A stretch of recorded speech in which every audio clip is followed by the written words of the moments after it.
जरा थोड़ा नजदीक आइए भाभी जी, ताकि ठीक से नाप ले सकूं। और कितना नजदीक आऊं? मेरे अंदर घुसकर नाप लेने की चाहत है क्या? अरे रे रे रे रे, आप क्या कह रही हैं भाभी जी? भला मेरी ऐसी औकात कहाँ? मुझे तो बस नाप लेना है, थोड़ा सा मेरी तरफ मुड़िए तो। सूट एकदम से मॉडर्न और जमने वाला ही सिलना विक्की मास्टर। पर उसके लिए तो नाप लेना होगा ना भाभी जी, क्योंकि नाप सही होगा तो ही फिट और अट्रैक्टिव सूट सिल पाऊंगा ना। पर पिछले हफ्ते तो तुमने नाप लिया ही था।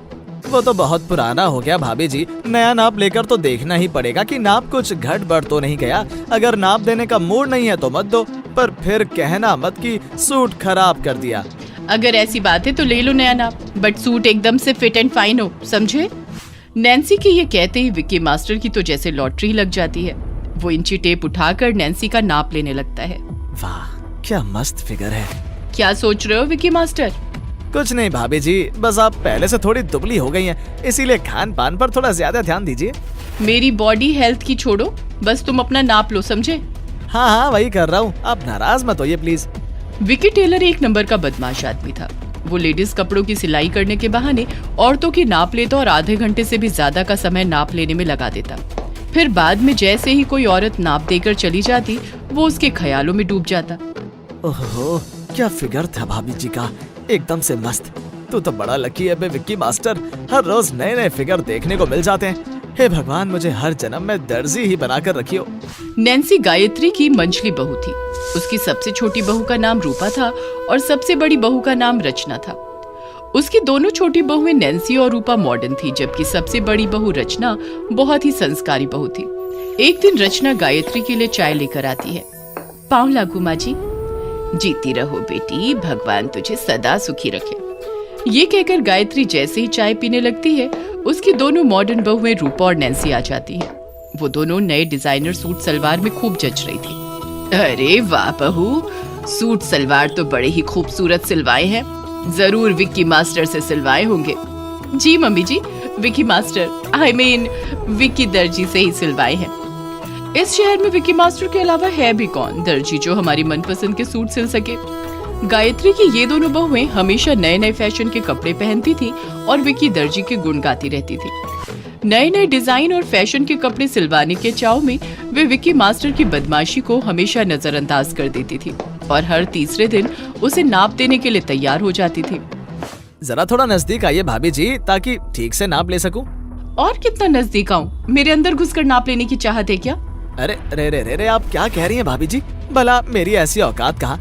मुझे तो बस नाप लेना है, थोड़ा सा मेरी तरफ मुड़िए तो। गायत्री की छोटी बहुएं जितनी अधिक मॉडर्न और फैशनेबल थी, बड़ी बहू रचना उतनी ही सादी और संस्कारी थी। वो हमेशा साड़ी पहनती और चेहरे पर घूंघट तान कर रखती।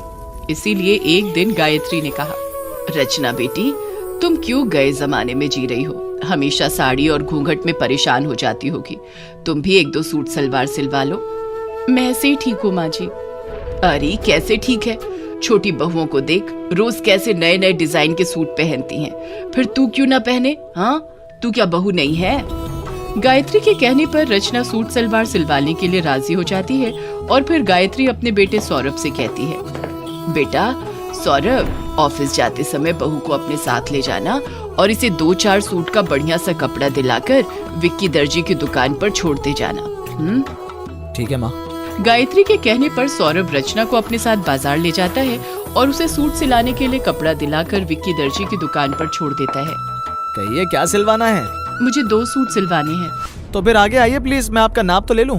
ये कहकर विक्की रचना का नाप लेने लगता है और नाप लेने के बहाने उसे कई जगह से छूता है।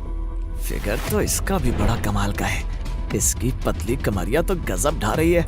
विक्की यही सोचते सोचते रचना को कई बार छूता है और रचना को उसकी गुस्ताखी समझते देर नहीं लगती। उसे खुद से छेड़छाड़ बर्दाश्त नहीं होती तो वो विक्की से कहती है, आप नाप लेने के बहाने ऐसी गलत हरकतें क्यों कर रहे हैं? कौन सी गलत हरकत है जी? मैं तो बस नाप ले रहा हूँ। आप नाप तो नहीं ले रहे, आप तो कुछ और ही कर रहे हैं। आप तो मुझे जगह जगह से छूकर देख रहे हैं। अरे ना ना, ऐसा कुछ नहीं है, मैं तो बहुत ही शरीफ आदमी हूँ। रचना से ये सब सहन नहीं होता और वो घर जाकर विक्की मास्टर की हरकतों के बारे में गायत्री को बताती है। माँ जी, जिस विक्की मास्टर को आप लोग बहुत बड़ा टेलर समझते हैं, दरअसल वो एक घटिया सड़क छाप लोफर है। वो नाप लेने के बहाने औरतों से छेड़छाड़ करता है। तुम ये क्या कह रही हो बहू? जो हुआ साफ साफ बताओ ना। गायत्री के ये कहने पर रचना उसे विक्की की गलत हरकतों के बारे में बताती है और तभी रूपा और नैन्सी भी वहां आ जाती है। क्यों री रूपा और नैन्सी, जो बड़ी बहू कह रही है उसमें कुछ सच्चाई भी है या नहीं? क्या उस टेलर ने नाप लेने के बहाने तुम्हारे साथ भी कभी छेड़छाड़ की है? ये सुनते ही रूपा और नैन्सी चौंक जाती हैं और अपनी बेवकूफी पर पछताते हुए कहती हैं, हाय राम, वो तो हमारे साथ भी ऐसा ही करता था मम्मी जी। हमारी तो अकल पर पत्थर ही पड़ गए थे जो हम उसकी हरकतों को नजरअंदाज करती रही। कमीना, आधे घंटे से ज्यादा समय तो नाप लेने में लगा देता था मम्मी जी। विक्की टेलर का ये राज सामने आते ही गायत्री उसे सबक सिखाने का फैसला करती है। बदमाश, मेरी बहुओं को छेड़ता है, अब तो मैं उसे छोड़ूंगी नहीं।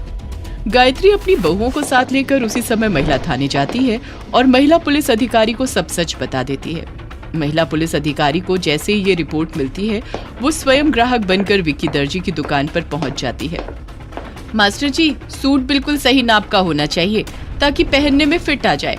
ओहो, आप चिंता मत कीजिए, बस आगे आकर नाप दीजिए। ये कहकर विक्की मास्टर पुलिस अधिकारी का नाप लेने लगता है और फिर अपनी आदत से मजबूर उसके साथ भी वही करने लगता है जो और महिलाओं के साथ करता है था, मगर इस दफा उसका पासा उल्टा पड़ता है। जैसे ही वो महिला पुलिस अधिकारी के साथ छेड़छाड़ करता है, वो उसके गाल पर जोरदार तमाचा जड़ देती है। बदमाश, टेलरिंग की आड़ में महिलाओं से छेड़छाड़ करता है, तू जानता भी है मैं कौन हूँ? आप कोई भी हो, मुझे क्या? अच्छा, तुझे क्या? एक बार थाने चल, फिर तेरी हड्डी पसलियां तोड़कर बताती हूँ कि मैं कौन हूँ। ये कहकर महिला पुलिस अधिकारी द्वारा विक्की दर्जी को गिरफ्तार कर हवालात में डाल दिया जाता है और इस तरह उसकी अक्ल ठिकाने आ जाती है। वो अपनी गलत हरकतों पर पछतावा करता रह जाता है। तू बिना कपड़ों के नहा रही है तो तुझे शर्म नहीं आ रही है, और कपड़े पहनकर नहाने में शर्म आएगी। सामने परियां आ रही हैं। विमलेश बाबू, ये लड़की कौन है जिसने स्विमिंग कॉस्ट्यूम पहना हुआ है? अरे शर्मा जी की बहू है, शहर की छोरी है। क्या बात है, आज हम इसका ही वीडियो बनाएंगे। गांव का तालाब विद शहरी तड़का। रीता, वो लोग कौन है? बड़े आवारा लग रहे हैं। मुझे लग रहा है कि वो हम दोनों का वीडियो बना रहे हैं। छोड़ो भाभी, ये रोज की बात है। ये जमींदार का लड़का है जो अपने दोस्तों के साथ रोज यहाँ आता है। इसे मजा चखाना ही होगा। रीता, यहाँ बाथरूम कहाँ है? मुझे नहाना है। भाभी, हम सब गांव के तालाब में नहाते हैं। अरे ये गांव है गांव, यहाँ तुम्हें बाथरूम नहीं मिलेगा। तुम तो लकी हो कि पापा ने टॉयलेट बनवाया हुआ है।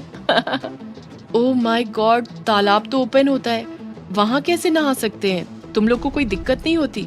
रीता का चेहरा उतर जाता है, लेकिन फिर भी वो हंसते हुए कहती है, अरे भाभी, आप तो इसे स्विमिंग पूल समझो। गांव की सभी औरतें इसी स्विमिंग पूल में नहाने का मजा लेती हैं। Very funny. एनीवेज, कोई ऑप्शन तो नहीं है, तो फिर चलो। सौम्या अपना स्विमिंग कॉस्ट्यूम पहनकर तालाब में कूद जाती है। गांव की औरतें थी, उसे देखकर बातें करने लगती हैं। हाय दैया, ये क्या? शर्मा जी की बहू ये क्या पहनकर नहा रही है? गौरी भाभी, शहर के चोचले हैं, तुम न समझोगी।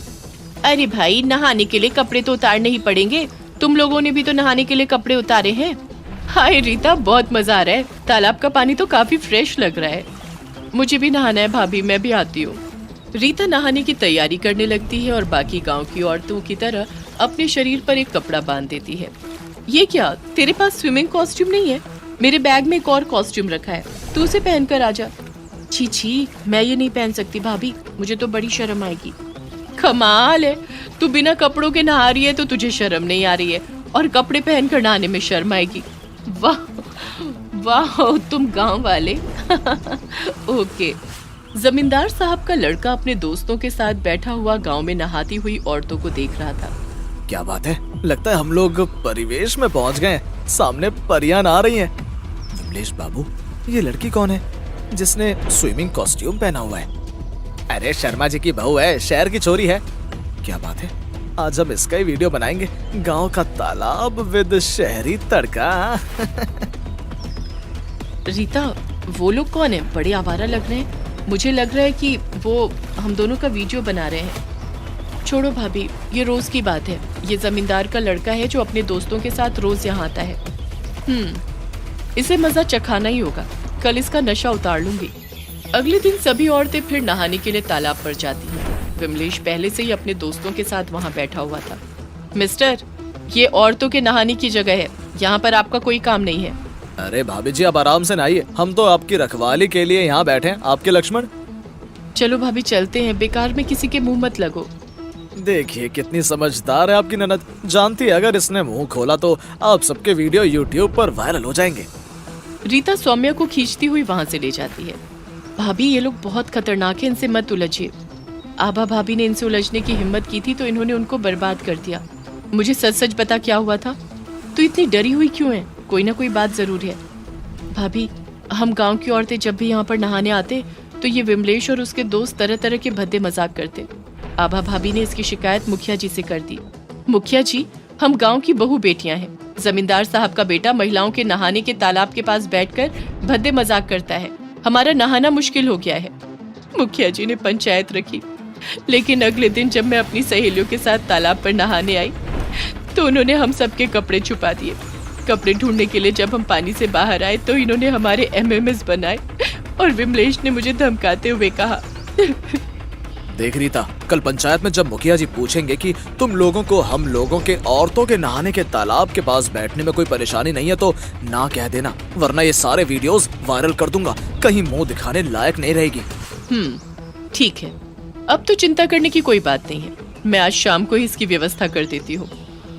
शाम को सौम्या अकेले ही नहाने आती है और तालाब में नहाने लगती है। ये देखकर विमलेश उसके पास आता है और कहता है, अरे भाभी जी, आप तो बिल्कुल जल परी लग रही हैं। अगर बुरा ना माने तो आपकी एक तस्वीर खींच लूं। क्यों नहीं देवर जी, मुझे तो आप पहले दिन से ही बहुत अच्छे लगते हैं, लेकिन मेरी भी एक शर्त है। आपको भी मेरा स्विमिंग सूट पहनना होगा, फिर मिलकर स्विमिंग करते हैं। ये क्या, मैं भला स्विमिंग कॉस्ट्यूम कैसे पहन सकता हूँ? सोच लीजिए, कोई जबरदस्ती नहीं है। आप भी क्या याद रखेंगी, लाइए पहन लेता हूँ। विमलेश सौम्या का दिया हुआ स्विमिंग सूट पहनकर तालाब में आ जाता है और उसके तालाब में आते ही रीता उसके कपड़े लेकर छुपा देती है और उसकी सहेलियां उसके वीडियो बनाने लगती हैं। ये क्या बदतमीजी है, मुझसे पंगा लेना बहुत महंगा पड़ेगा। विमलेश भैया, औरतों का स्विमिंग सूट पहनकर आप बहुत अच्छे लग रहे हो। अब ये फोटो तो हम भी वायरल करेंगे। तू अपनी मौत को दावत दे रही है रीता, तू जानती नहीं मैं कौन हूँ और क्या कर सकता हूँ। गाँव की औरतें मुखिया जी के साथ बाहर निकल आती हैं। क्या हुआ विमलेश बाबू, आप तो शर्म से गड़े जा रहे हैं। चलिए ना, मेरी फोटो लीजिए और एमएमएस नहीं बनाएंगे? रीता, जरा यहाँ विमलेश बाबू को एमएमएस बनाने में मदद तो कर। रीता तालाब के किनारे रखा विमलेश का फोन उठाकर सबको उसके बनाए हुए एमएमएस और गांव की औरतों की नहाते हुए खींची गई फोटोज दिखाती है। बताओ विमलेश, तुम्हें क्या सजा दी जाए? मुखिया जी, इसकी सजा ये है कि आज सबके सामने अपनी माँ का इसे एमएमएस बनाना होगा। तब जाकर भैया को समझ में आएगा कि सबकी माँ बेटी एक बराबर होती है। मैं बहुत शर्मिंदा हूँ, आप सब मुझे माफ कर दीजिए। आज के बाद मुझसे ऐसी कोई गलती नहीं होगी। मैं अपने फोन से खींची गई सारी फोटोज हमेशा हमेशा के लिए मिटा देता हूँ। सभी लोग जोर जोर से तालियां बजाने लगते हैं और सौम्या को कंधे पर उठा लेते हैं। ओह माय गॉड, मुझे कम से कम कपड़े तो पहन लेने दो, वरना माँ और पिताजी घर में भी नहीं घुसने देंगे। सब लोग हंसने लगते हैं और उसके बाद गांव की औरतों के नहाने में कभी कोई बाधा नहीं पड़ती।